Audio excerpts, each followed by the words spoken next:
Amado Padre Celestial, bondadoso Dios, queremos presentarnos delante de ti, ofreciéndote nuestro agradecimiento, nuestro corazón, por todo aquello que tú también nos has brindado. Te queremos así también pedir por lo que habremos de enfrentar dentro de un ratito nomás, o sea, en esta presentación, para que tú nos ilumines, para que podamos tener el discernimiento necesario. Y así también, Señor, en el grupo quizás pueda haber eh, hermanos que están pasando momentos difíciles de salud. También por nuestro hermano Marcelino Carrillo, que ha partido, que rogamos tú también lo recibas en gracia para comenzar esa carrera elevándose hacia esa patria celestial. Tú quieres, amado Dios, también a los que podemos estar pasando momentos difíciles, no solamente en la salud, sino también en lo emotivo, quizás en lo laboral, tantas cosas que tú conoces mucho mejor que nosotros y que puedes mover a través de tu simple pensamiento, amado Padre, para que todo se pueda encarrilar. Por todo aquello, amado Padre, que cada uno tiene en el corazón, lo colocamos a tus pies y que sea siempre tu voluntad ante todo, podamos vivir la comunión contigo. Lo pedimos en el nombre de tu Hijo Jesucristo. Amén. Amén. Mil gracias, Claudio. Ok, Bueno, entonces hoy dirige Javier Martínez. Entonces, mi querido Javier, tú mandas. Bueno, gracias. Buenas noches a todos. Bueno, vamos a empezar con el documento 61. Voy a empezar a compartirlo. Y antes de nada, un poco recordar que este tipo de documentos son documentos meramente informativos, son documentales. Bien. El documento 61, la era de los mamíferos en Urantia. Os adelanto un momento, solamente que al final de que leamos el documento voy a compartir otro documento que os facilitará luego Carlos a cada uno de vosotros, donde hay una síntesis de todas las edades. Es un recopilatorio para tener en 3 hojitas toda la información que aparece no solamente en este capítulo, sino en todos los capítulos que hemos leído anteriormente.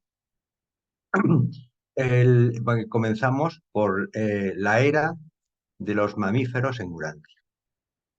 Dice que la era de los mamíferos se extiende desde los tiempos del origen de los mamíferos placentarios hasta el final del período glacial, abarcando un poco menos de 50 millones de años. 50 millones de años atrás, lógico. Durante esta edad cenozoica, el paisaje del mundo presentaba un bello aspecto: colinas onduladas, valles amplios, ríos anchos y grandes bosques. 2 veces durante este segmento de tiempo, el istmo de Panamá ascendió y descendió.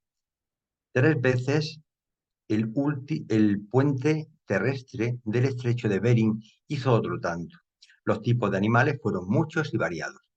En los árboles pupularon las aves y el mundo entero fue un paraíso para los animales. Me imagino cuando dice un paraíso para los animales porque no estábamos los humanos aquí.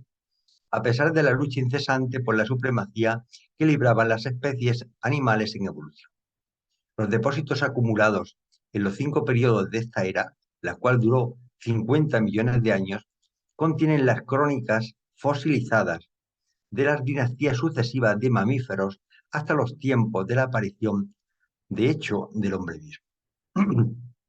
Bueno, una imagen un poco. La nueva etapa terrestre continental, la edad de los mamíferos primitivos.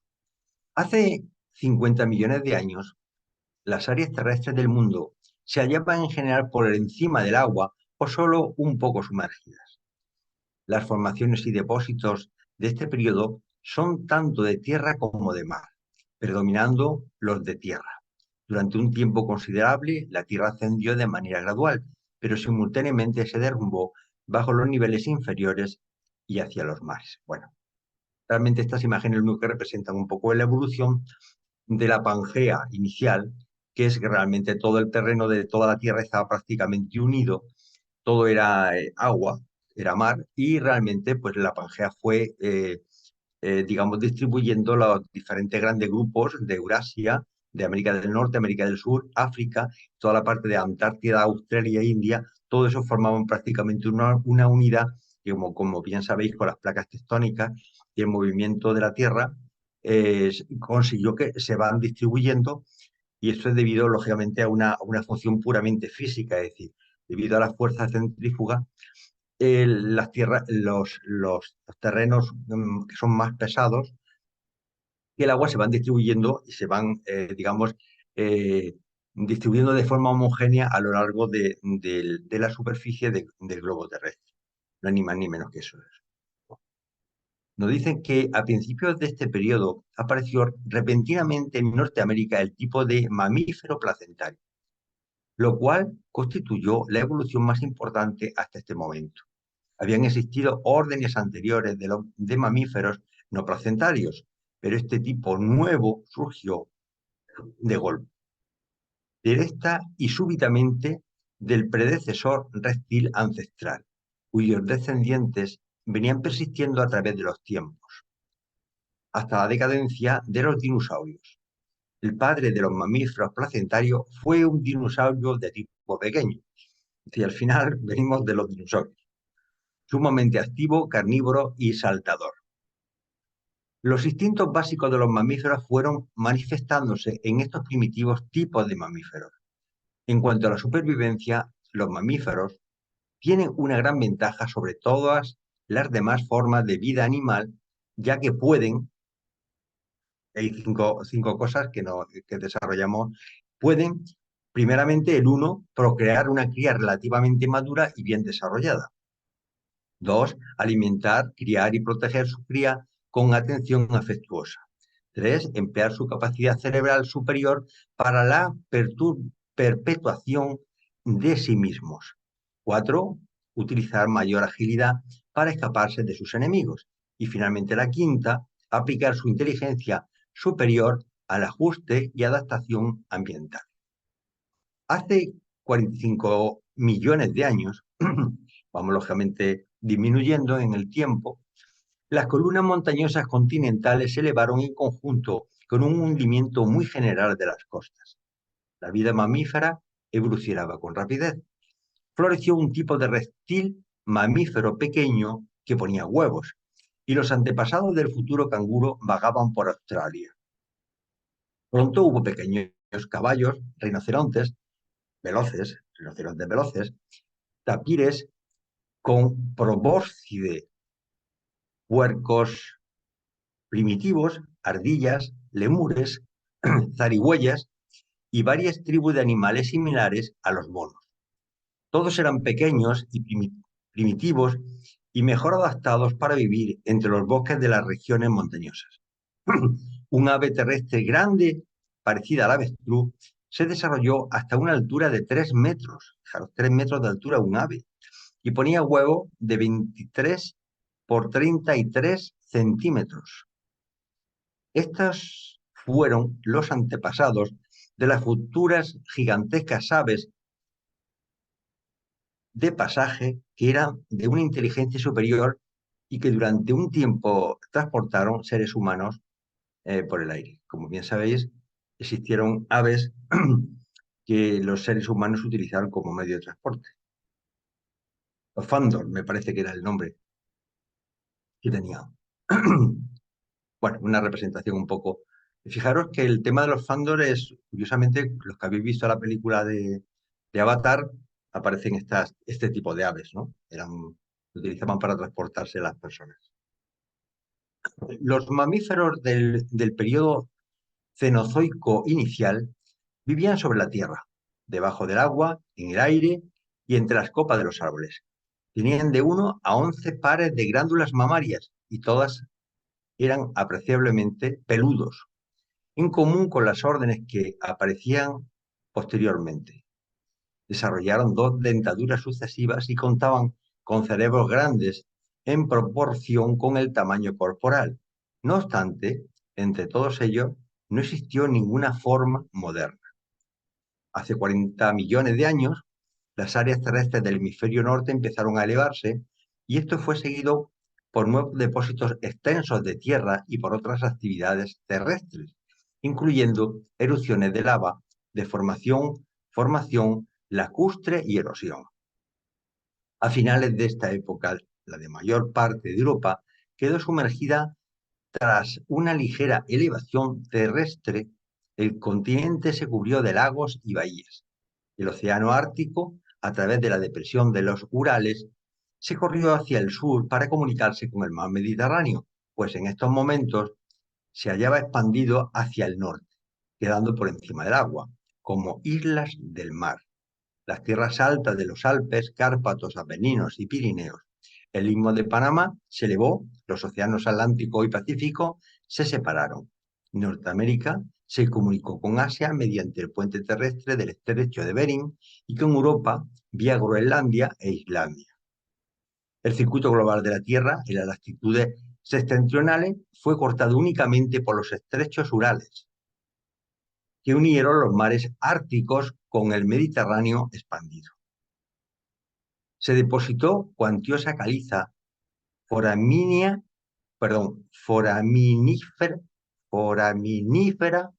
en las aguas europeas.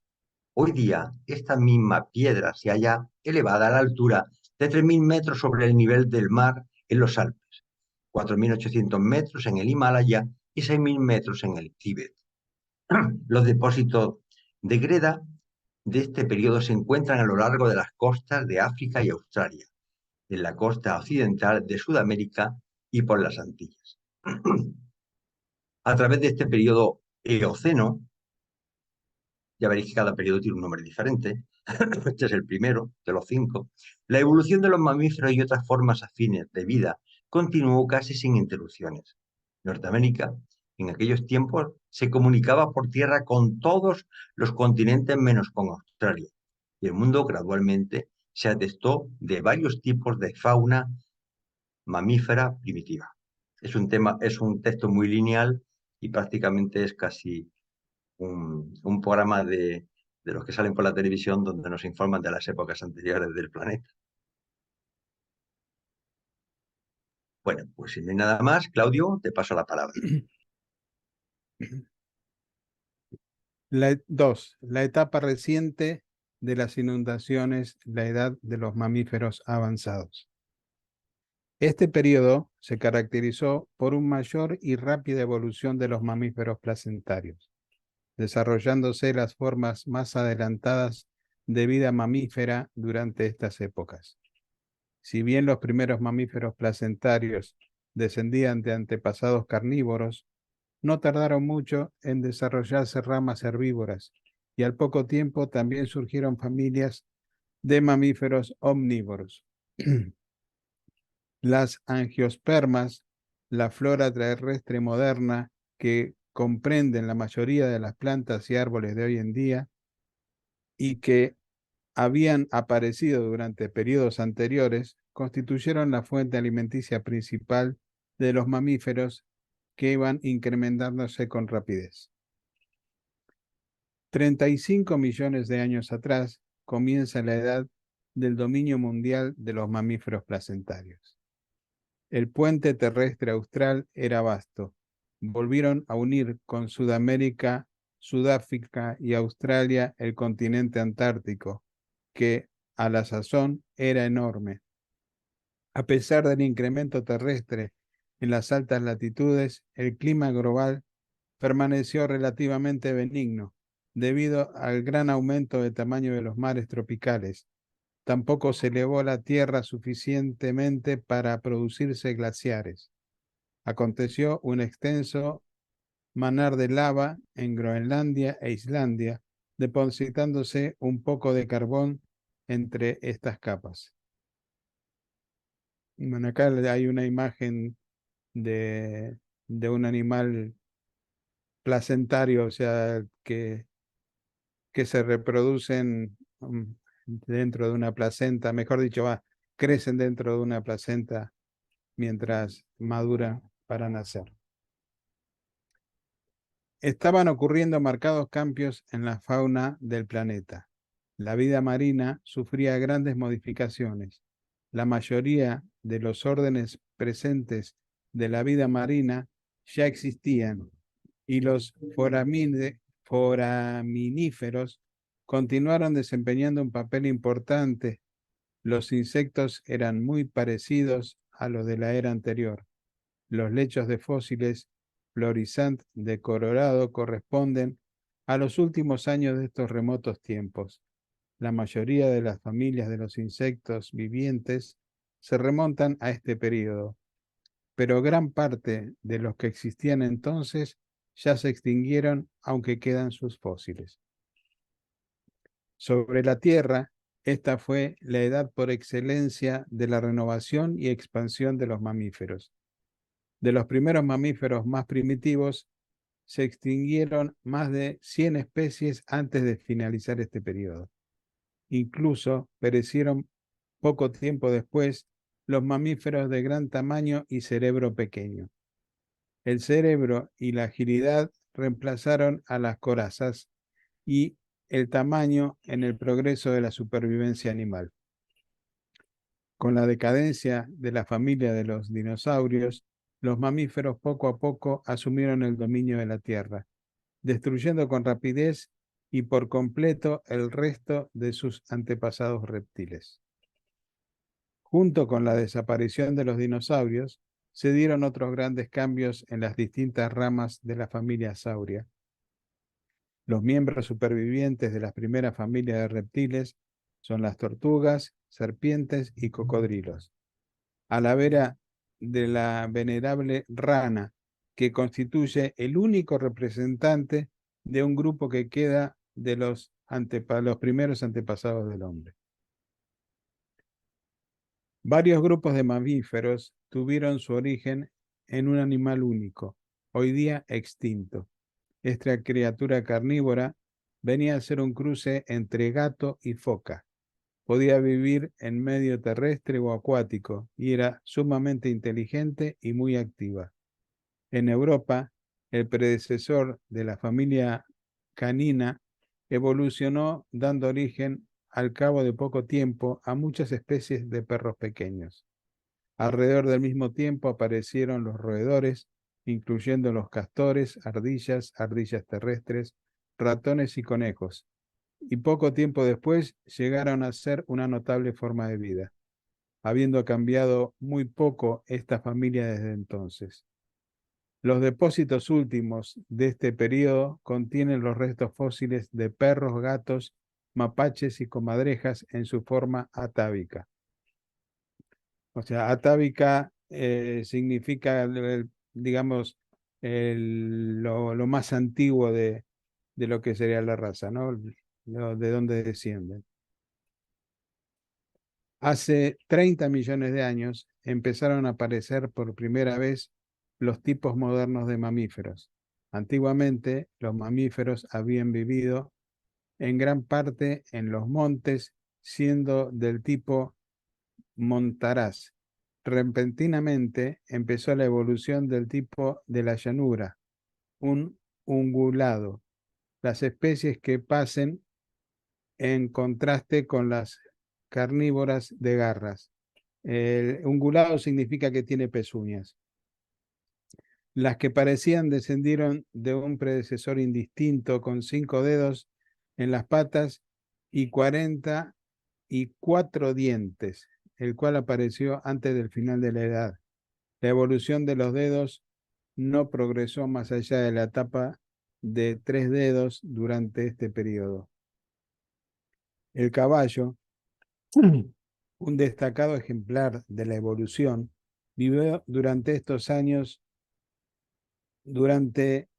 tiempos, tanto en América del Norte como en Europa, aunque su desarrollo no llegó a la plena consumación hasta el período glaciar posterior. En tanto, en la familia de los rinocerontes apareció al final de este período, experimentaría su mayor expansión. Posteriormente, además, se desarrolló una pequeña criatura porcina, la cual llegó a ser el antepasado de las múltiples especies de cerdos, pecaríes e hipopótamos. Los camellos y llamas se originaron en Norteamérica aproximadamente a mediados de este periodo y atestaron las planicies del oeste. Después, las llamas emigraron hacia Sudamérica, los camellos hacia Europa y al poco tiempo ambos quedaron extintos en Norteamérica, si bien unos cuantos camellos sobrevivieron hasta el periodo glacial. Por estos tiempos ocurrió algo notable en el oeste de Norteamérica. Los antepasados primitivos de los lemures antiguos aparecieron por primera vez, mientras que no se puede considerar esta familia como la de los verdaderos lemures. Su advenimiento marcó el establecimiento de la línea por la cual descendieron posteriormente los verdaderos lémures. Tal como las serpientes terrestres de una edad anterior que se adaptaron a los mares, en este momento toda una tribu de mamíferos placentarios desertó la tierra para radicarse en los océanos y desde entonces ha permanecido en el mar, originando las ballenas, delfines, marsopas, focas y lobos marinos modernos. La bifauna del planeta continuó desarrollándose, pero con pocos importantes cambios evolutivos. Existían la mayoría de las aves modernas, incluyendo gaviotas, garzas, flamencos, buitres, halcones, águilas, búhos, codornices y avestruces. Para el final de este periodo oligoceno, el comprendido 10 millones de años, la vida vegetal junto con la vida marina y los animales terrestres habían evolucionado en gran medida y estaban presentes en la Tierra en forma muy similar a la de hoy día. Posteriormente ha aparecido considerable especialización, pero las formas atávicas de la mayor parte de lo viviente ya vivían en aquel entonces. Bueno, dejo de compartir. Si hay algún comentario, si no, le pasamos el micrófono a Carlos. Gracias, Claudio. Pues vamos a continuar entonces con el numeral 3. La etapa de las montañas modernas, la edad del elefante y del caballo. La elevación de la tierra y la segregación de los mares lentamente iban cambiando el clima del mundo, enfriándolo poco a poco. Sin embargo, seguía siendo templado. Las secuoyas y magnolias se dieron en Groenlandia, pero las plantas subtropicales empezaban a emigrar hacia el sur. Para el final de este periodo, estas plantas y árboles de clima caluroso habían desaparecido, en gran medida, de las latitudes septentrionales, en el norte, reemplazándolos las plantas más vigorosas y los árboles caducifolios. Entonces, los árboles caducifolios son aquellos que botan la hoja, ¿no? Mudan de hoja, y así por consiguiente hay unos bosques, aquí encontré esta información, ¿no? Los bosques en los que la mayoría de los árboles pierden su follaje al final de la típica temporada de crecimiento se denominan bosques caducifolios. Estos bosques se encuentran en muchas áreas en todo el mundo y tienen ecosistemas distintivos. Se dio un gran aumento en las variedades de pastos y los dientes de muchas especies de mamíferos se modificaron gradualmente hasta ajustarse al tipo de dientes de los herbívoros que pasen hoy en día, ¿no? Los herbívoros. Hace 25 millones de años hubo una leve sumersión terrestre tras la larga época de elevación terrestre. La región de las montañas rocosas permaneció sumamente elevada, de tal modo que los depósitos del material de la erosión continuaron acumulándose por todas las tierras bajas al este. Las sierras se volvieron a elevar bien. De hecho, vienen elevándose desde entonces. La gran falla vertical de 6,5 kilómetros en la región de California data de estos tiempos. Me imagino que se refieren a la falla de San Andrés.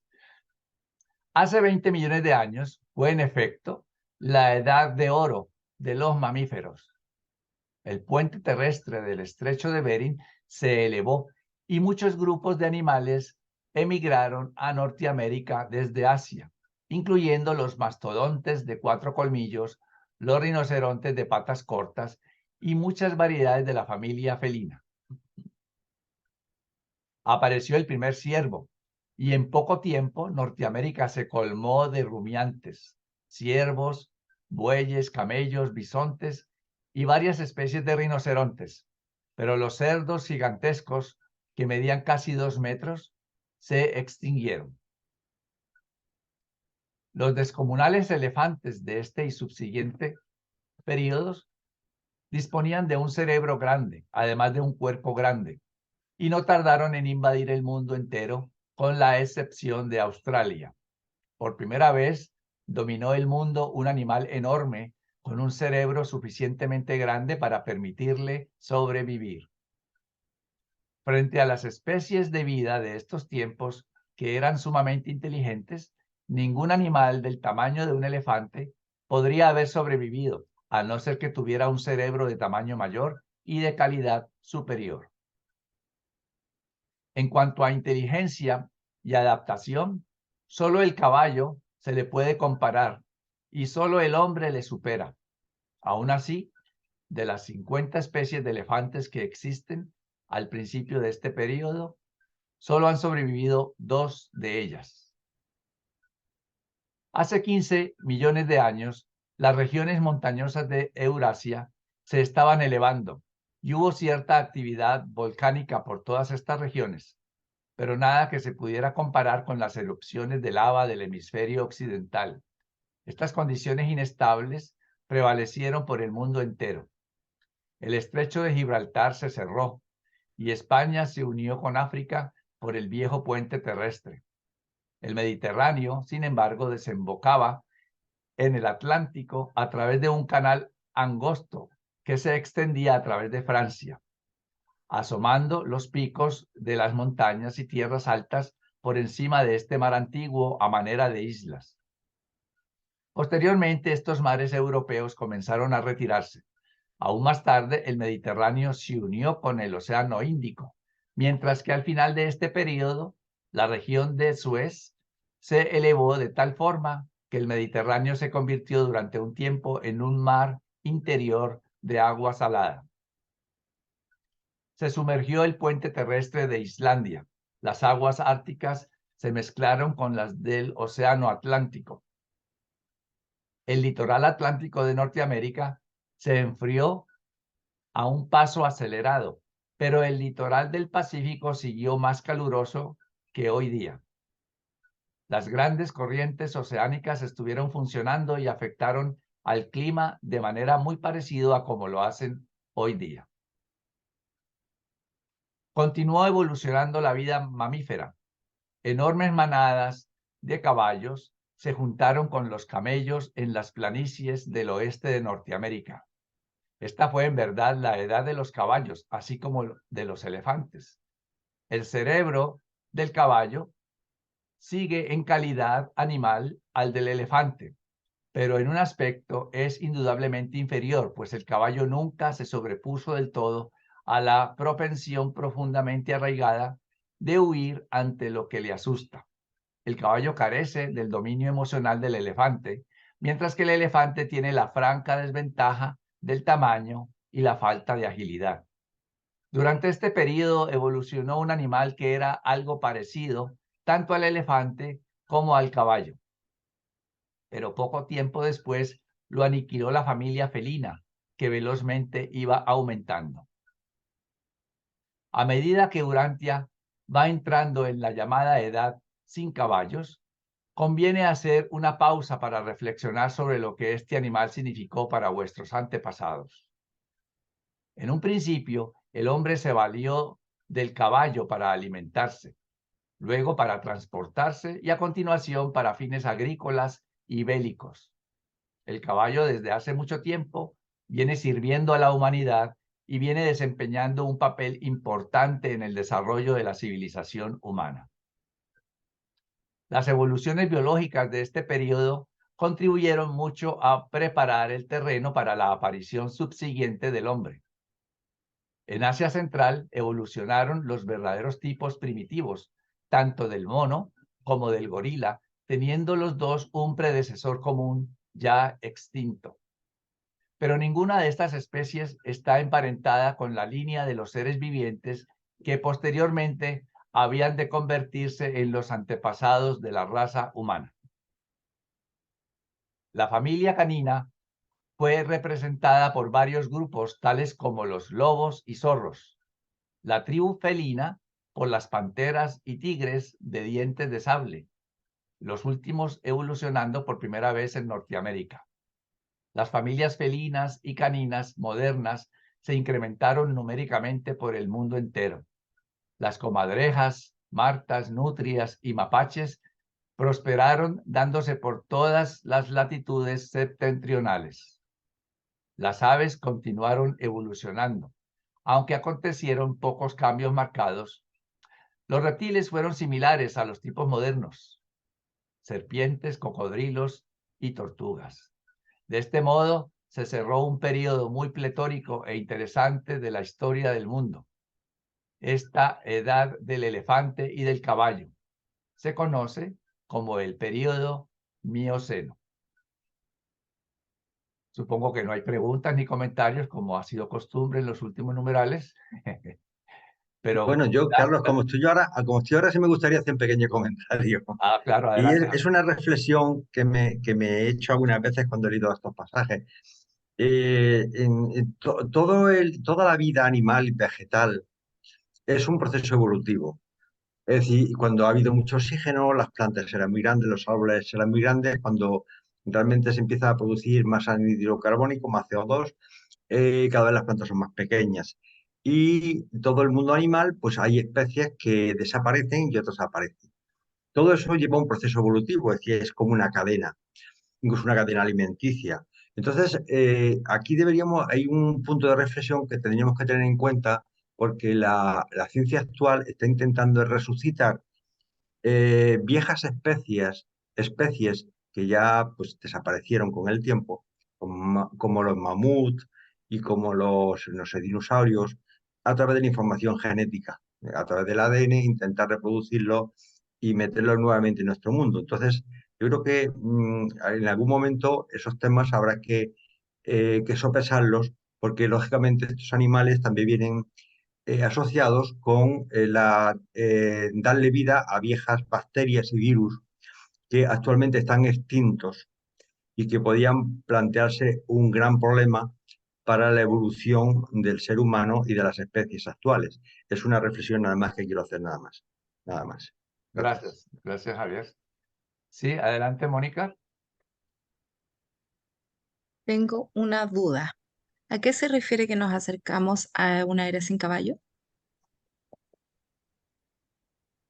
Bueno, es Una posible edad sin caballo. sí, decía ahí así, quizás por un tiempo, no sé si más adelante lo diga, puede ser que el caballo haya mermado en cantidad y por eso se podría decir así, pero no, el caballo nunca desapareció, de hecho pues está allí y ahí nos habla de lo importante. Se usó primero como alimento, porque dice ahí que se usó como alimento y hasta llegar a las guerras. Sí, yo también noté cuando leí allí que una edad sin caballo, ¿no? Puede ser que Claro, entonces mermó su población en un momento dado, pero no sé exactamente, no sé, porque como quiera, no es sin caballo, porque como quiera, había aunque fuera uno, o una pareja para seguir. Pero bueno, no. gracias, Carlos. Sí, Bueno, yo pues creo que estará ya más adelante quizás la respuesta, pero gracias igual. sí, vamos a ver, Mónica, pero no se me vaya porque ahora sigue usted. Sí. Ahí Así no tiene más que, preguntas, ¿cierto? Para compartir, ¿no? no creo. Continúo entonces.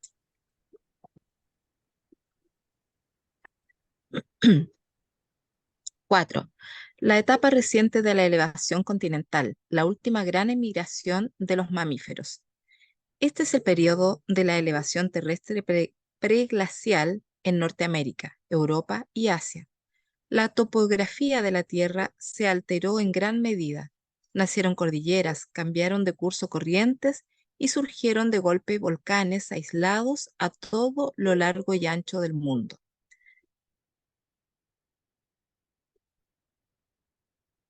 Hace 10.000 años comenzó una edad de vastos depósitos terrestres locales en las tierras bajas de los continentes, pero poco tiempo después la mayor parte de estas sedimentaciones desapareció. Perdón, es que quiero mover. Gran parte de Europa en este momento aún estaba bajo el agua, incluyendo partes de Inglaterra, Bélgica y Francia, y el mar Mediterráneo cubría gran parte del norte de África. En Norteamérica se acumularon vastos depósitos al pie de las montañas, en los lagos y en las grandes cuencas terrestres. Estos depósitos tienen un espesor medio de solo unos 60 metros, son más o menos coloreados y tienen escasos fósiles. Existían dos grandes lagos de agua dulce en el oeste de América del Norte. Las sierras se estaban elevando. Los montes Sacha, Hood y Rainier, comenzaron a convertirse en montañas, pero no empezó Norteamérica su lento desplazamiento hacia la depresión atlántica hasta el periodo glacial subsiguiente.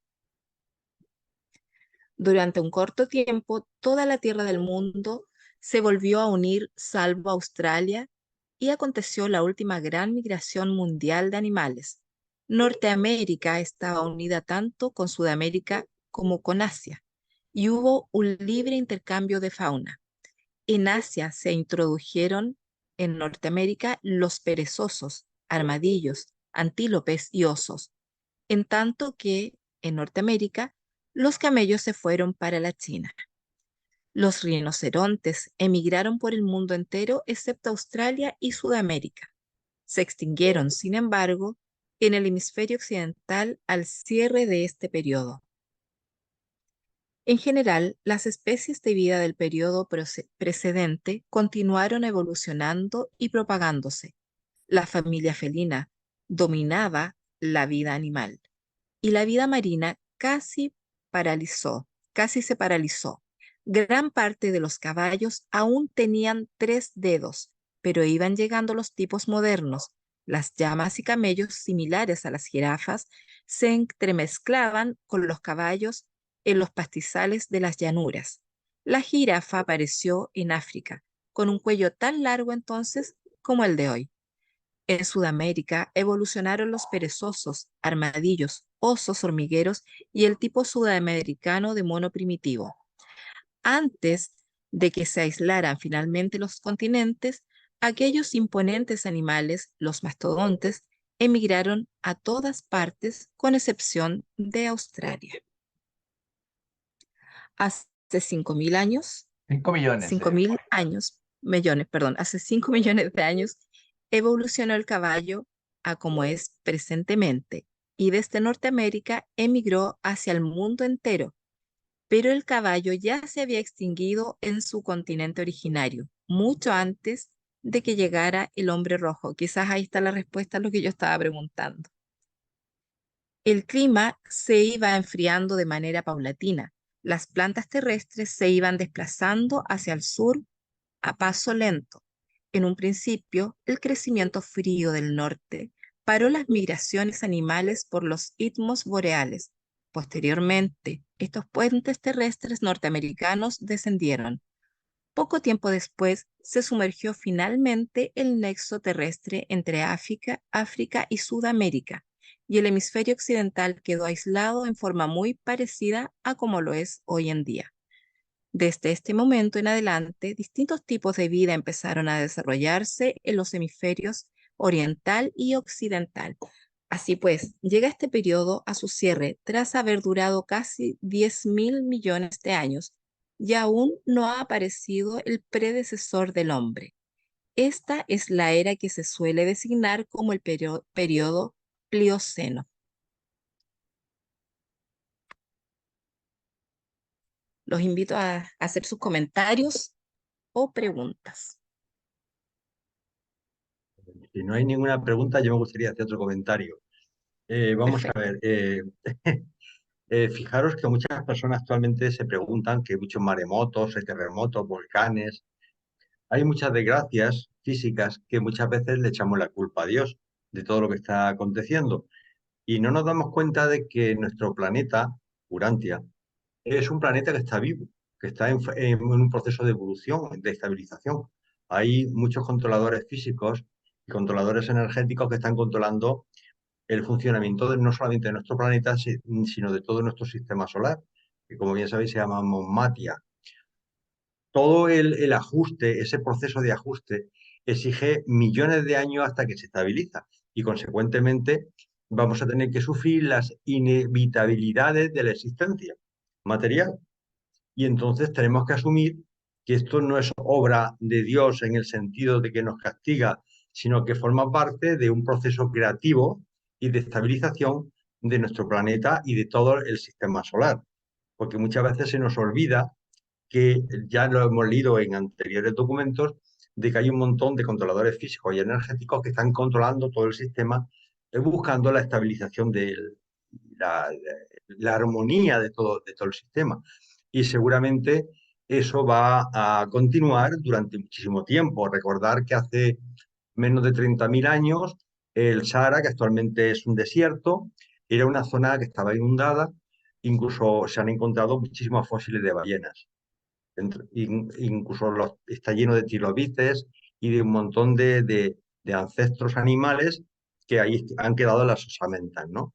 Es decir, asumamos que este proceso evolutivo consecuentemente nos va a producir, digamos, bastante sufrimiento en muchas personas que mueren en derrumbes y mueren en maremotos y que mueren por la acción de la física violenta del planeta, pero que no mezclemos a Dios con con lo que es puramente evolución de nuestro sistema solar.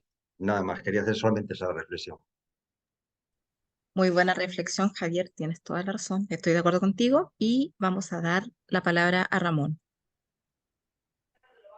Sí, buenas noches. Saludos cordiales a todos los hermanos presentes y que la triple presencia que habita en vosotros os bendiga. Muy hermoso ver esta visión, no lo había visto, ¿ok? Pero sí he leído partes del libro y entonces entre todos los documentos, pues he de decir que hasta que la ciencia y la religión no lleguen a una plena unión y a conocer esta quinta revelación, pues lamentablemente muchos hermanos que no tienen esa inteligencia o eso que a nosotros se nos está compartiendo ahorita, pues van a andar confundidos en lo que dijo el hermano Javier, en tratar de echarle la culpa de algo que ocurre, un acontecimiento natural de crecimiento y de evolución del planeta a vuestro Padre Celestial, cuando tenemos que entender y construir en lugares que no sean pues de riesgo, pues tratar de construir en lugares que realmente sean de roca firme, como en algunas partes de las escrituras lo dice, pues vamos a ver ciudades a futuro que están muy cerca al mar y se van a ir hundiendo y pues es parte de la evolución del planeta, como lo dijo el hermano Javier. Gracias y feliz bendecida. Gracias a ti, Ramón. ¿Alguien más quiere hacer algún comentario? Si no, continúa Claudio. Bueno, 5. La edad glacial primitiva. Hacia el final del período precedente, las tierras de la parte nordeste de Norteamérica y de Europa septentrional se elevaron en gran escala, alzándose vastas áreas de Norteamérica a niveles superiores a los 9.000 metros. Antiguamente, prevaleció un clima templado sobre estas regiones septentrionales. Aguas árticas podían evaporarse y siguieron estando libres de hielo casi hasta el final del período glacial. Simultáneamente con estas elevaciones terrestres, las corrientes oceánicas se desplazaron y los vientos estacionales cambiaron de dirección. Estas condiciones a la larga produjeron una precipitación de humedad casi constante a causa del movimiento de la atmósfera densamente saturada sobre las tierras altas septentrionales.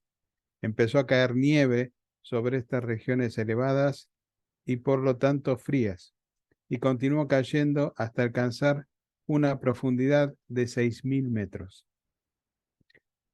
Las áreas donde la nieve era más profunda junto con la altura, determinaron los puntos centrales de los subsiguientes flujos de presión glacial.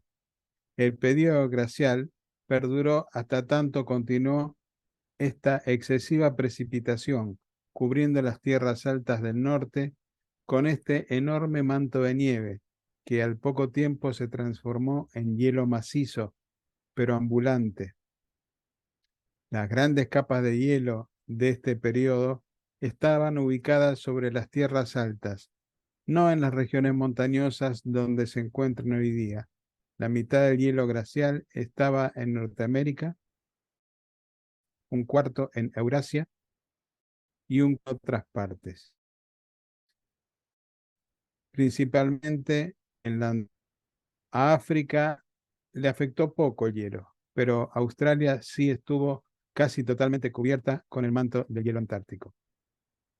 Las regiones septentrionales, de este modo, experimentaron 6 invasiones de hielo separadas y distintivas. Aunque hubo una multitud de avances y retrocesos relacionados con la actividad de cada una de las capas glaciares, en Norteamérica el hielo se acumuló en 2 y posteriormente 3 centros. Groenlandia estaba cubierta de hielo e Islandia estaba sepultada por completo bajo el caudal helado. En Europa, el hielo en varias ocasiones cubrió las islas británicas con excepción de las costas meridional de Inglaterra y se extendió sobre Europa occidental bajando hasta Francia.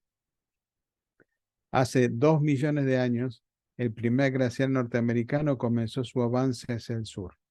Había empezado la edad del hielo y este glaciar tomó cerca de 1 millón de años para avanzar desde los centros de presión septentrionales y retirarse nuevamente hacia ellos. La etapa central del hielo se extendía hacia el sur, hasta Kansas.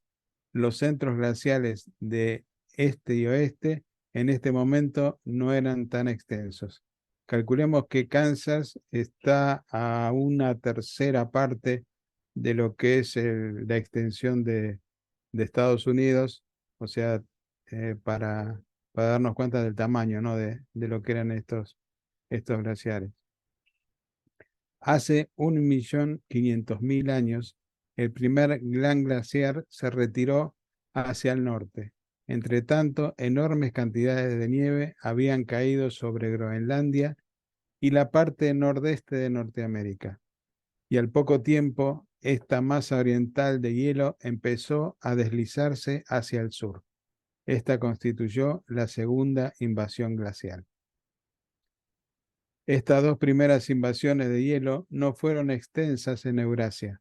Durante estas épocas primitivas del período glacial, Norteamérica fue invadida por mastodontes, mamuts lanudos, caballos, camellos, ciervos, toros albicleros, bisontes, perezosos terrestres, castores gigantescos, tigres de diente de sable, perezosos tan grandes como elefantes y muchos grupos de las familias felinas y caninas. Mas desde este momento en adelante se fueron reduciendo a un ritmo acelerado a causa del creciente frío del periodo glacial. Hacia el final de la edad glacial, la mayoría de estas especies animales ya se habían extinguido en Norteamérica. Las especies de vida terrestre y acuática del mundo que se hallaban apartadas del hielo cambiaron poco. Entre las invasiones glaciares, el clima era casi tan benigno como lo es presentemente, tal vez un poco más caluroso. Después de todo, los glaciares eran fenómenos locales, aunque se extendieron hasta cubrir inmensas áreas de superficie. El clima costero cambió considerablemente entre los tiempos de inactividad glacial y aquellos tiempos en que los colosales icebergs se desprendían de la costa de Maine hacia el Atlántico, escabulléndose por Puget Sound al Pacífico, pasando estruendosamente por los fiordos noruegos hacia el Mar del Norte. Bueno. ¿Alguna duda, alguna pregunta, alguna reflexión? Javier. Venga, me atrevo a otra reflexión. Vamos a ver, lo que estamos leyendo este documento nos parece que es obvio todo lo que está contando, pero no es tan obvio para muchas personas. Pensar que hace muy poco tiempo, menos de 1000 años, se pensaba que la Tierra era plana, que era una isla sujetada por 4 columnas que a su vez estaban apoyadas en una tortuga que viajaba por el espacio. Eso fue hasta hace 4 días. Y de hecho, la Iglesia Católica le costó muchísimo trabajo el admitir que la Tierra era redonda. Y esto nos debería hacer pensar, y de hecho yo estoy muy cansado de verlo en las redes sociales, la cantidad de personas que están con la firme creencia de que la Tierra es plana. Es plana. Está ellos asumen que la Tierra, por sus escrituras, por lo que aparece en el Corán, si leéis el Corán, hay un montón de pasajes hablando de la Tierra como una alfombra. Y entonces a un musulmán seguidor de, de- de sus escritos, pues no le hable de que la Tierra redonda es una esfera. Eso que a nosotros nos parece una estupidez, no lo es para muchas personas. Entonces, esta revelación, muchas personas le haría falta leerlo para que llegaran a un convencimiento científico, porque ellos piensan que todas las fotografías que hay del espacio, que tal, que es mentira, nos están engañando y la Tierra pues es plana. Entonces, ¿qué queréis que os diga? Que este documento, aunque parezca una obviedad a muchas personas, lo deberían de leer. Y cierro el comentario. Gracias. Muchas gracias, Javier. Osvaldo, adelante. Octavio, perdón. Sí, Hermanitos, buenas tardes. Pues sí, realmente es triste, pero es la verdad. Pareciera que estamos en un mundo muy adelantado, ¿no? Tal vez tecnológicamente y tengo mis dudas, pero imagínense con lo que está pasando en el mundo, las guerras, sobre todo lo que están haciéndole a las personas de la franja que está en Israel, no recuerdo ahorita, y las guerras de Ucrania y la de Rusia. O sea, realmente estamos muy, muy, muy atrasados. Somos un planeta que lamentablemente nos falta demasiado. Y todo es porque no tenemos la oportunidad en conjunto de conocer a Dios como tenemos nosotros la oportunidad. Yo creo que si todos, la mayoría de los habitantes conocieran a Dios un poquito más de lo que lo conocen, pues las cosas cambiarían. Lo que quiero decir es que sí, estamos muy, muy atrasados y por eso es que pasan tantas cosas y lamentablemente falta mucho para que esto cambie. Gracias, gusto en saludarlos. gracias, Octavio. Sí, en realidad es así. Yo pienso que en todas las religiones, lamentablemente, en todas, lo bueno que tiene justamente esta quinta revelación es enseñarnos a respetar todas las creencias, pero en general todas las religiones consideran que ellos están en la verdad y los demás son todos infieles. Entonces es lo que causa muchas veces este tipo de guerras. ¿Sí? Entonces eh, es algo que tendremos que madurar, es algo que no sabemos cuánto tiempo llevará y realmente es preocupante. No sé si hay algún otro comentario. Si no, le pasamos a Mónica el micrófono. 6. El hombre primitivo durante la edad glacial.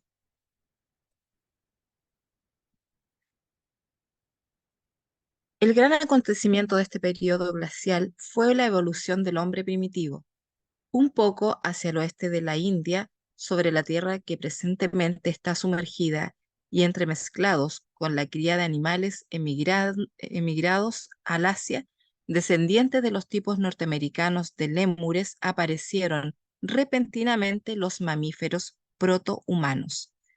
Estos pequeños animales caminaban más que nada sobre las patas traseras y disponían de un cerebro grande en proporción a su tamaño y en comparación con el cerebro de otros animales. En la 70ª generación de este orden de vida surgió repentinamente un grupo nuevo de animales superiores.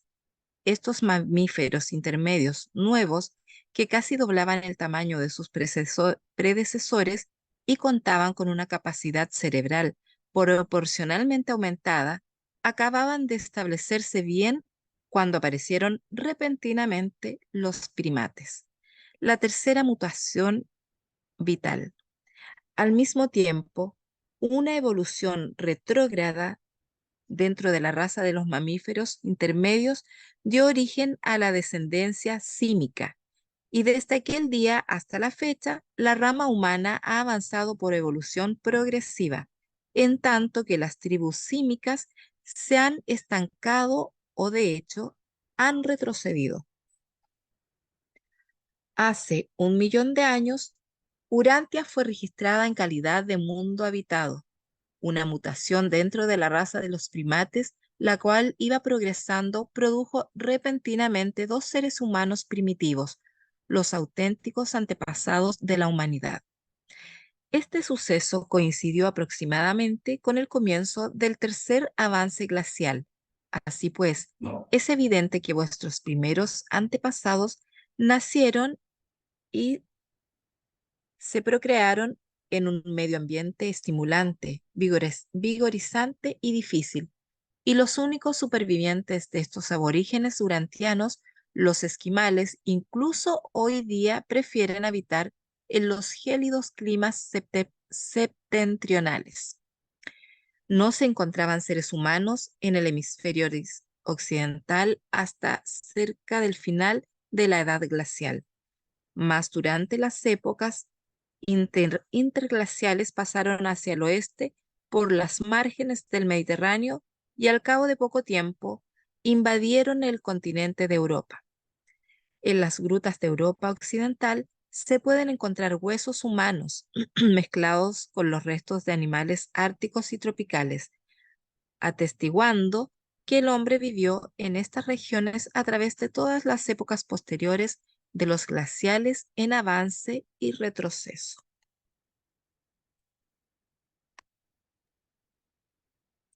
Como pueden ver, acá es cuando recién comienza a aparecer digamos, lo primero de la raza humana. De ahí en adelante fuimos evolucionando.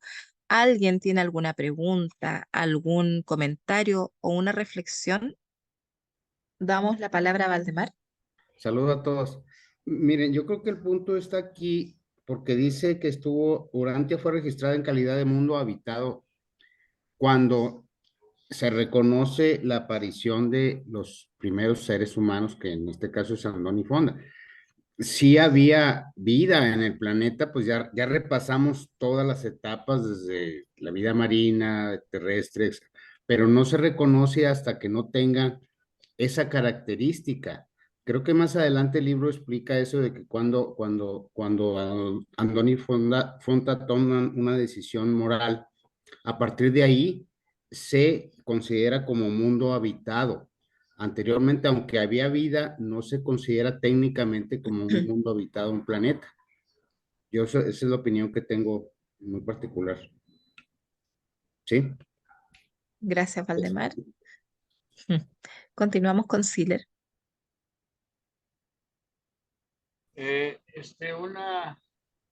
Un comentario, no sé qué puedan decir.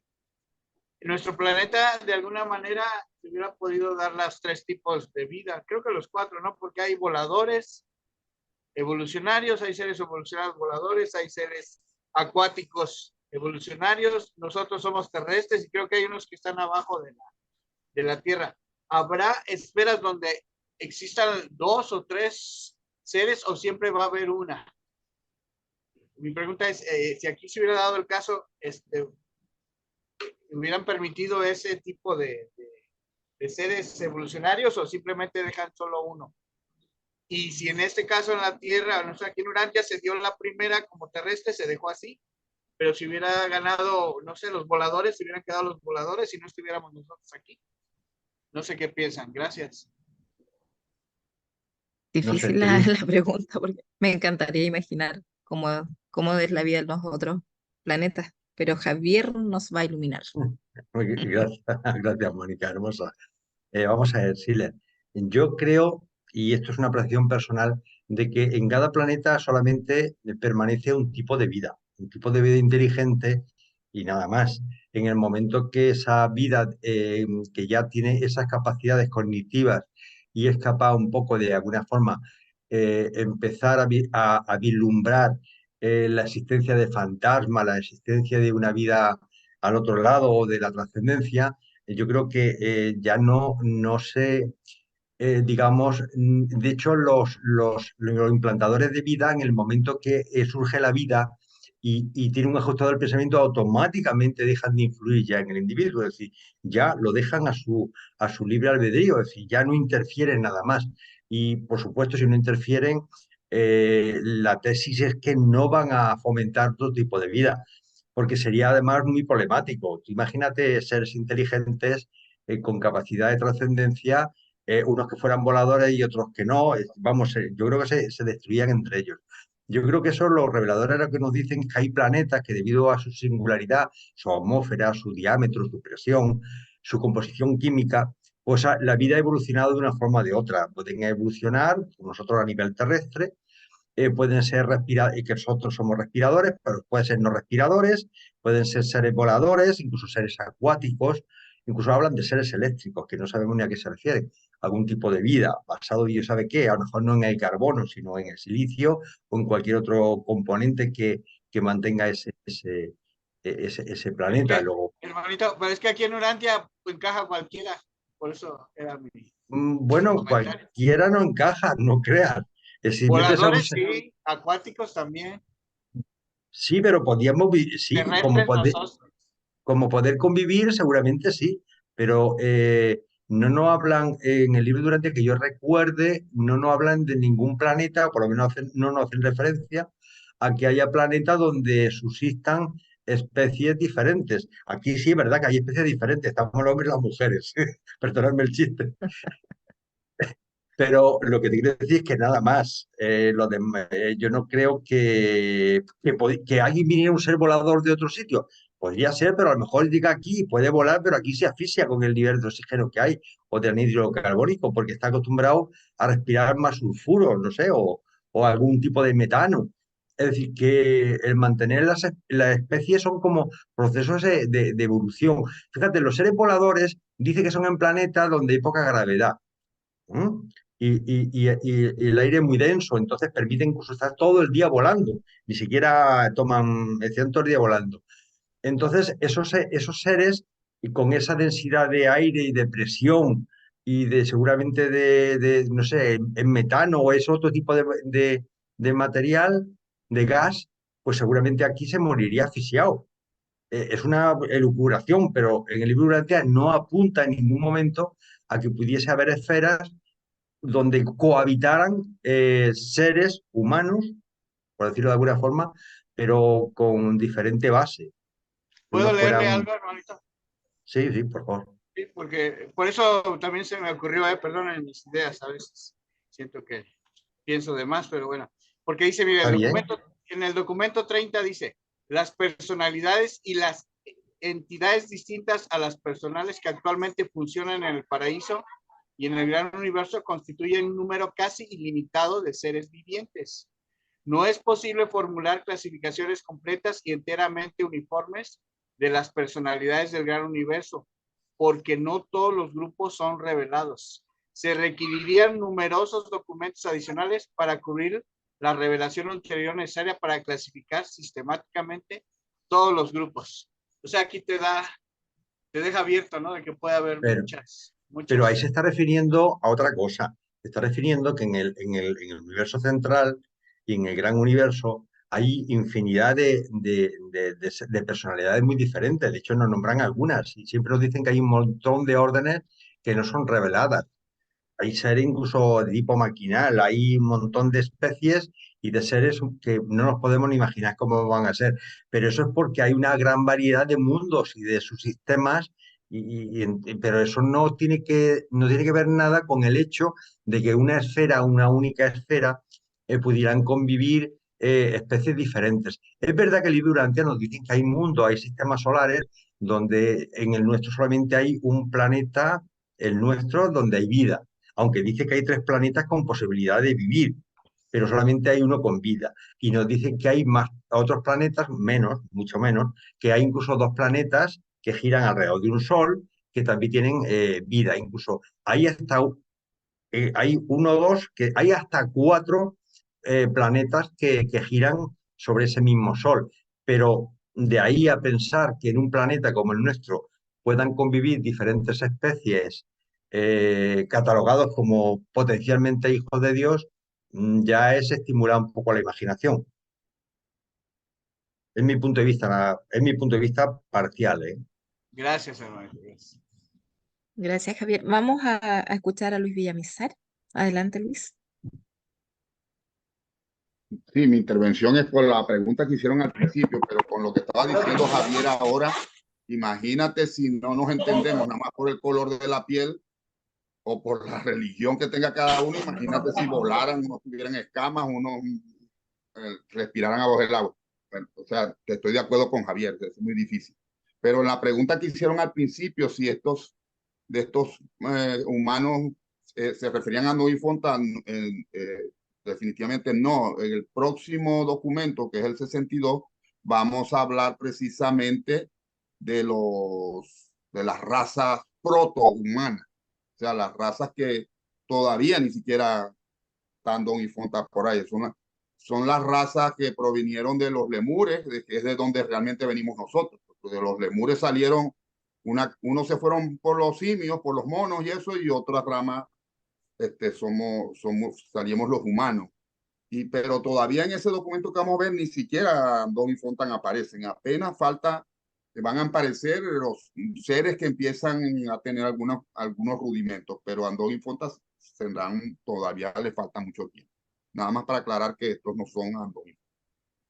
Sí, además, como dice el texto, cierto que aparecieron estos seres protohumanos y después de 70, no, ellos aparecieron después de 70 generaciones desde la primera vez que apareció algo parecido a un mono, por ejemplo, o a los lémures, como dice Luis Villamizar. Arturo había levantado la mano y Florcita también, pero se arrepintieron para eso, ¿no? Sí, yo nada más quería agregar lo que dice Javier para el hermano Octavio, si no mal recuerdo, al menos que me equivoque, dentro del libro Urantia, los portadores de vida, una vez que el planeta ha alcanzado la vida inteligente, ellos dejan de trabajar con la vida o crear nuevas formas de vida, tratando de alcanzar la vida inteligente. Entonces, si no me equivoco, de las reglas que nos explica el libro Urantia, es que una vez que el planeta ha alcanzado una criatura con vida inteligente, ya no pueden generar más criaturas con vida inteligente. Eso es lo que quería comentar. Gracias. Gracias, Arturo. Florcita, ¿no? Bueno, sí, es que contestando un poco lo que decía Arturo, sí, los reveladores nos dicen redondeando cifras alrededor de 1 millón de años. Y en realidad, inteligentes sí venían avanzando como inteligencia, pero lo que marca la diferencia es lo que hace verdaderamente la diferenciación entre animales y humanos, es el contacto de la mente con el sexto ayudante de la mente, que es en este caso el espíritu de adoración y posteriormente el espíritu de sabiduría. Ahí es donde verdaderamente se crea la diferenciación entre los animales y el ser humano. De hecho, los animales siguen manejando los 5 primeros espíritus ayudantes de la mente y es solamente el hombre, el ser humano, el que tiene el uso de los 7 en total. Eso era un detalle. El otro, me llama la atención que en algo que leí Mónica decía de la jirafa, y yo de niña me acuerdo que había estudiado selección natural, y aquí los reveladores me llama la atención que dicen que la jirafa apareció desde un principio con el cuello tan largo como lo tenía, y me recordó que yo había estudiado que el cuello había ido alargando por un detalle de selección natural en función a lo que la jirafa comía, eventualmente a través de muchas generaciones se le fue alargando el cuello. Entonces aquí, que bueno, o sea, nos narran ese pequeño detalle que marca algo respecto a la jirafa, ¿no? O sea, apareció con el cuello tan largo como lo tiene hoy en día. Y otro detalle que había, sí, que cuando hablan de la ranita que dio el salto, si no mal recuerdo, y a lo mejor lo vamos a ver en el documento posterior, dicen que gracias a que la ranita saltó lo suficiente, o sea, de ahí se derivó toda la especie humana, pero que a la vez, si no mal recuerdo, los portadores de vida venían observando otras 3 opciones más que podrían haber desarrollado en futuros seres humanos, o sea, no aclaran exactamente cuáles son, pero dicen que venían observando. Y se me hace muy interesante la pregunta de Siller, porque, claro, esto ya es especulación. Quizá alguna de esas especies que venían evolucionando también por otro lado, que pudieron haber sido también o desembocar en lo que es el ser humano, pudo haber sido voladores u otro tipo de ser que no fuera exactamente como somos hoy en día. Pero eso ya no lo vamos a saber porque ya tenemos bien definido de dónde surgió lo que somos hoy en día. Ya nada más nos falta conocerlo, entenderlo y bueno, pues sacarle el mejor provecho de ello para bien de todos. Gracias, eso era todo. Gracias. Gracias, Flor. Y vas a terminar entonces con Siller para después continuar con Javier y la lectura. Sí, hermanitos, lo que pasa es que como lo dijo la hermanita Flor, hay mamíferos marinos, hay mamíferos voladores, el mismo libro de Urantia lo dice. Entonces, por eso digo, a lo mejor pudiera haber tocado los 3, ¿no? Porque inclusive hay seres que no respiran y están abajo en el océano. No son mamíferos, pero sí pues, no respiran. Pero también hay algo que es de destacarse, porque aquí en Urantia salieron las 5 razas de color y que no es lo promedio o lo común en las demás esferas. Entonces, pudiera haber otros planetas o otras esferas que haya diversidad de seres. Complicado, como decía el hermano, claro que sí, muy complicado, imagínense. Iba a haber más. Pero yo creo que, perdón, yo creo que sí debe haber ¿no? diversidad de seres. Es que no todos nos lo han revelado, hermanita. El mismo libro de Urantia dice, en el documento 30 precisamente dice que no todo para no ahogar la especulación de la mente humana. Pero ahí lo dejo, gracias. Florcita, adelante. Y nada más un último detalle, perdón, lo de las razas sí es más o menos común. La diferenciación aquí con este planeta fue que normalmente aparecen antes de Andoni Fonta. Eso es una cosa. Y la segunda es que aparecieron todas las razas, estas razas Sanji, de una sola familia, que normalmente no sucede así. Y eso fue hace 500,000 años. O sea, hubo 500,000 años de diferencia entre Andoni Fonta y las razas de color, que justamente en ese momento es cuando llega el príncipe. Gracias. Bueno, pues vamos a continuar compartiendo en la última parte ya. No os preocupéis que ya queda poco.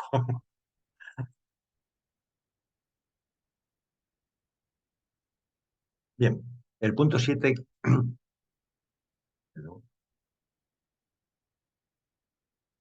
La continuación de la edad glacial.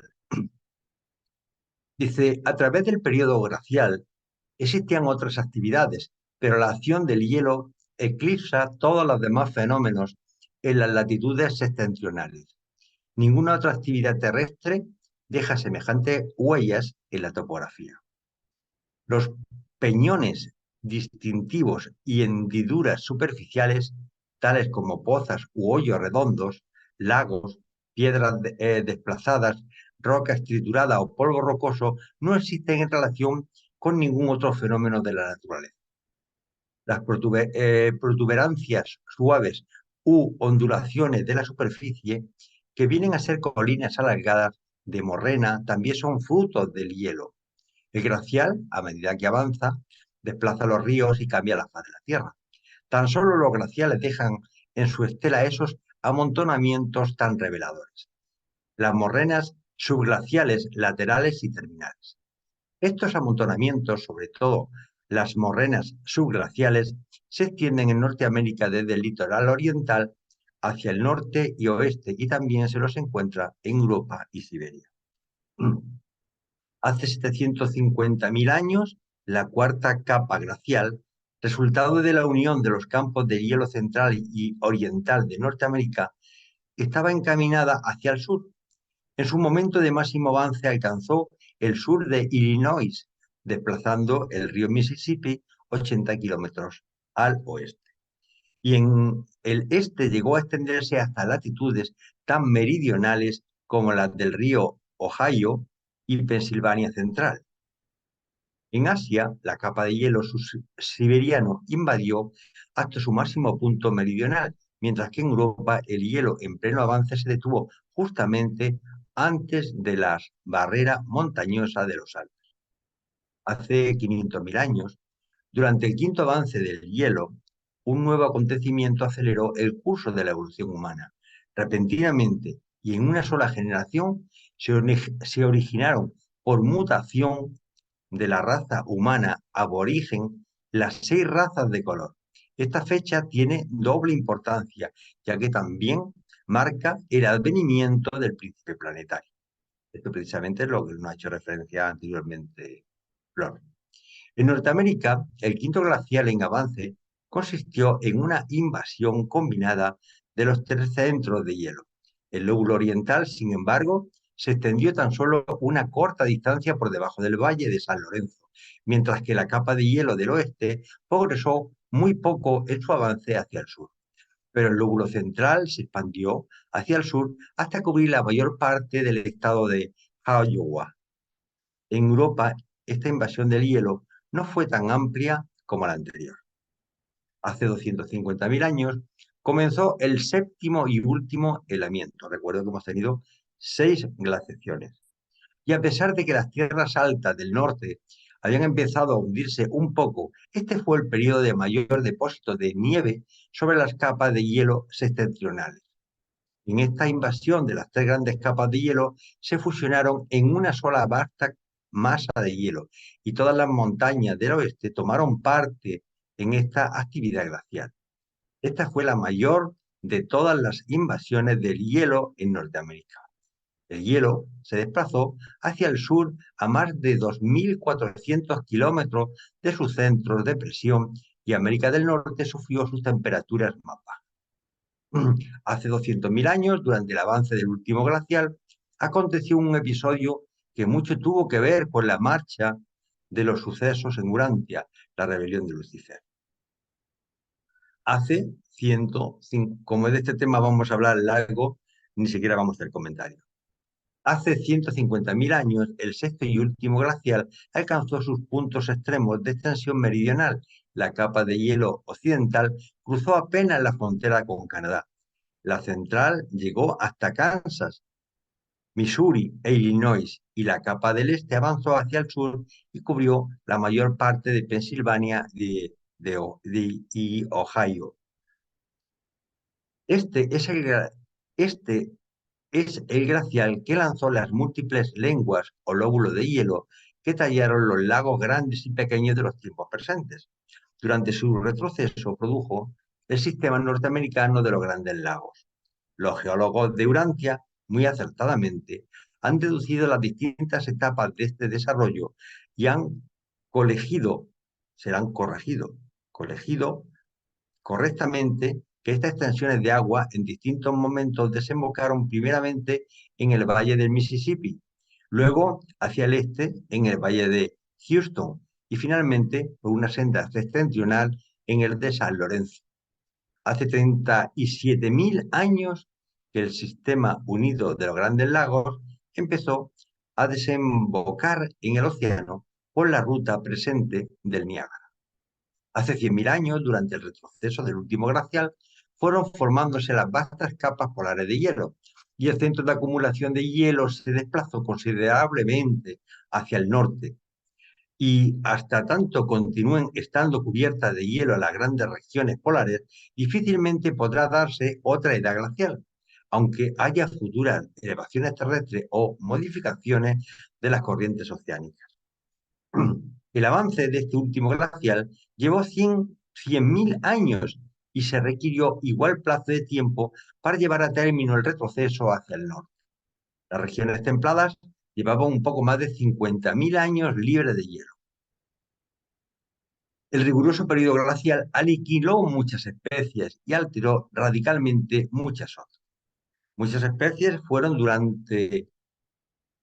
duramente tamizadas por el vaivén migratorio inevitable debido al hielo en avance y retroceso. Aquellos animales que siguieron los glaciales de un lado para el otro sobre la Tierra fueron el oso, el bisonte, el reno, el toro almizclero, el mamut y el mastodonte. El mamut buscó praderas abiertas, pero el mastodonte prefirió los rebordes abrigados de las regiones boscosas. El mamut, hasta una fecha posterior, deambuló desde México hasta Canadá. La variedad siberiana llegó a cubrirse de lana. El mastodonte perduró en Norteamérica hasta ser exterminado por el hombre rojo, del mismo modo que más tarde el hombre blanco eliminó el bisón. En Norteamérica, durante el último helamiento, se extinguieron el caballo, el tapir, la llama y el tigre de dientes de sable. En su reemplazo, subieron de Sudamérica los perezosos, armadillos y puercos de agua. La forzosa emigración de la vida por la invasión del hielo dio como resultado una extraordinaria mezcla de plantas y animales, y con el retroceso de la última invasión de hielo, muchas especies árticas, tanto de plantas como de animales, quedaron atrapadas en la cima de ciertos picos de montaña, donde habían emigrado para escaparse de la destrucción glacial. Y así pues, hoy por hoy, estas plantas y animales desplazados se pueden encontrar en lo alto de los Alpes de Europa y aún en los montes Apalaches de Norteamérica. La edad glacial es el último periodo geológico completo, el llamado Pleistoceno, y duró más de 200 millones de años. 35.000 años atrás se registra la terminación de la gran edad de hielo, excepto en las regiones polares del planeta. Esta fecha también es significativa por cuanto se aproxima el advenimiento del hijo y la hija materiales y el principio de la dispensación de Adán, que viene a coincidir con el principio del periodo Holoceno o postglacial. Esta narración, extendiéndose desde el auge de la vida mamífera, el retroceso del hielo y hasta los tiempos históricos, abarca un plazo de casi 50 millones de años. Esta es la última era geológica, la actual, y vuestros investigadores la conocen como Cenozoica o la era de los tiempos recientes. Este documento ha sido auspiciado por un portador de la vida residente. Bueno, el documento ha sido preparado por Claudio Fernández, por Wilson González, por Mónica Maldonado y este servidor. Bien, dejo de compartir y luego os quería compartir un documento interesante, muy cortito, pero que es una síntesis de todo lo que hemos visto en los capítulos anteriores. ¿Alguna pregunta, alguna inquietud?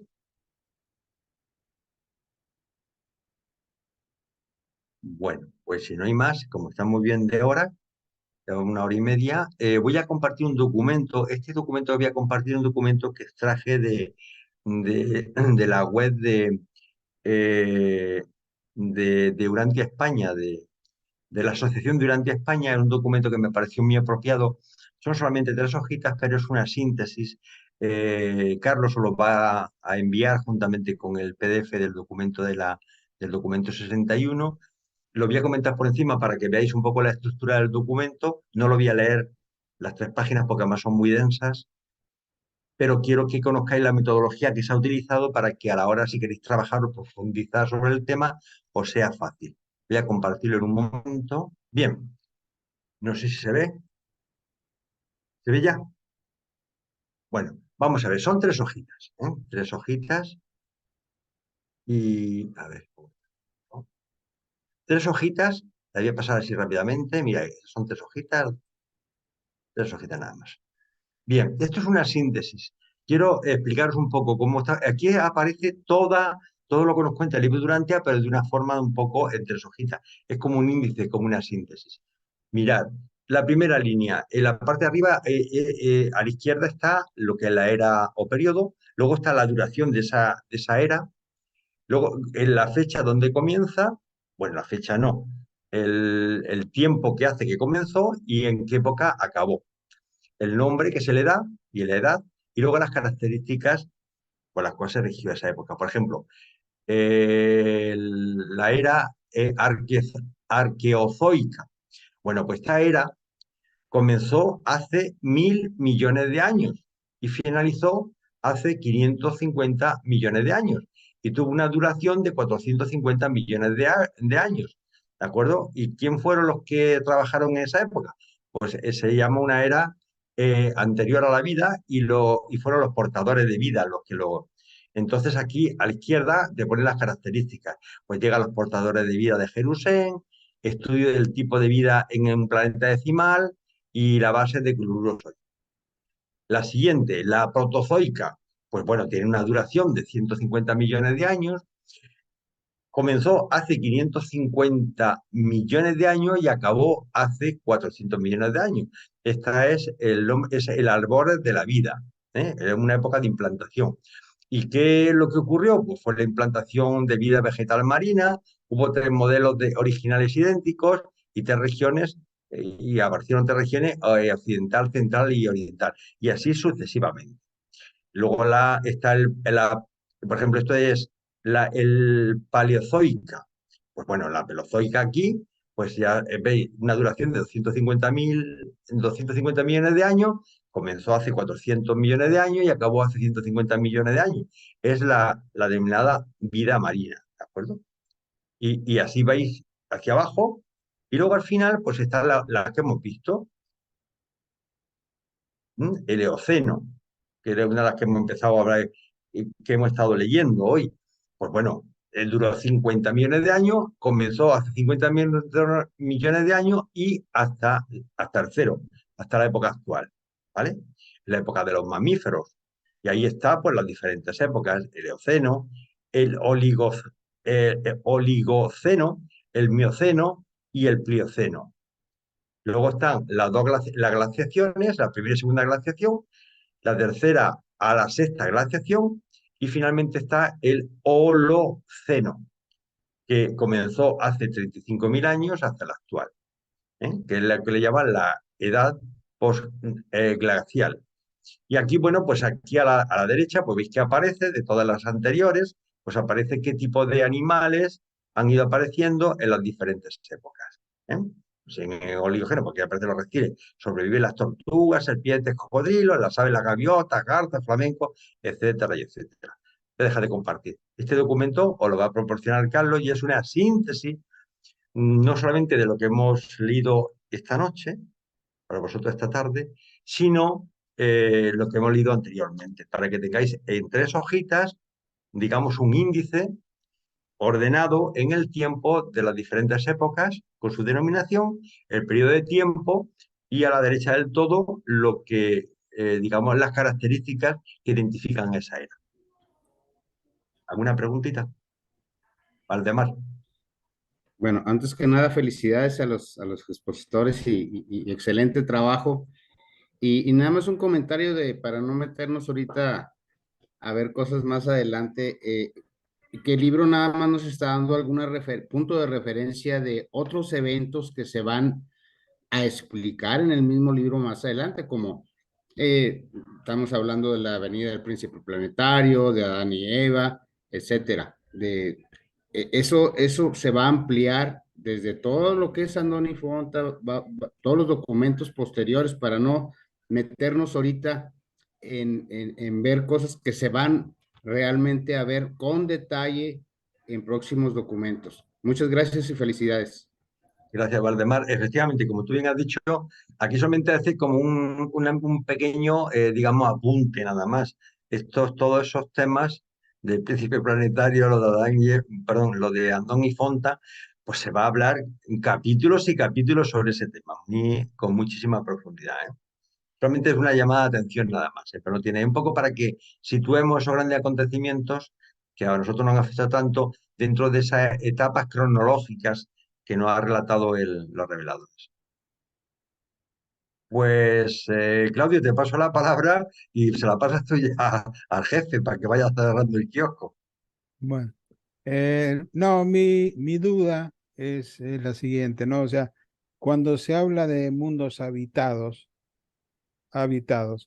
entonces es cuando ya existe seres que tienen los 7 espíritus ayudantes de la mente, o quizás puede ser un mundo donde todavía haya amebas que tienen vida, pero por supuesto que no tienen vida inteligente o son muy atrasados, pero es alguna clase de vida.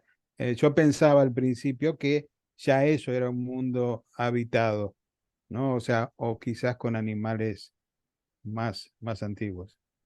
Yo, Claudio, por lo que entiendo es que un mundo habitado es cuando hay seres humanos con ajustadores del pensamiento, digamos, catalogados como potencialmente hijos de Dios. Pero anteriormente, aunque haya seres muy inteligentes, ese mundo no está habitado por plantas y por animales. Es decir, vamos a ver, los animales también son muy inteligentes, ¿eh? No olvidemos, yo tengo un perrito que es la leche. Es decir, hay animales muy inteligentes, pero eso no significa que los reveladores consideren como mundo habitado. Puede haber especies animales y vegetales, pero si no hay seres humanos en el sentido conceptual de con un ajustado del pensamiento, para los reveladores son mundos con animales. Así lo conceptúo yo. Pues Valdemar, tú dirás. Sí, no nada más para antes de irnos, me quitaron un ejercicio de imaginación porque cuando hablaban del animalito que era caballo o elefante, me lo estaba yo diciendo, pues, ¿cómo sería? Y alguien, no sé de dónde sacaron el dibujito que está ahí, hasta color rosa, algo así, un elefante caballo. Muy bonito, por cierto, pues yo me imagino que así la persona que hizo el dibujo se lo imaginó, no sé dónde lo sacarían, pero ya me quitaron esa duda de cómo sería más o menos ese ser, animal, caballo con elefante. Gracias. Pues sí, Jaime, es que yo no lo veo, ¿se ha marchado, Carlos? Sí, sí, está bien. Acá- Sí. Estoy a cargo yo de despedir la sesión pues, por hoy y creo pues que ya Carlos, es el momento. Así que les agradezco su participación, su asistencia y los invito para el próximo jueves que seguiremos con el documento 62.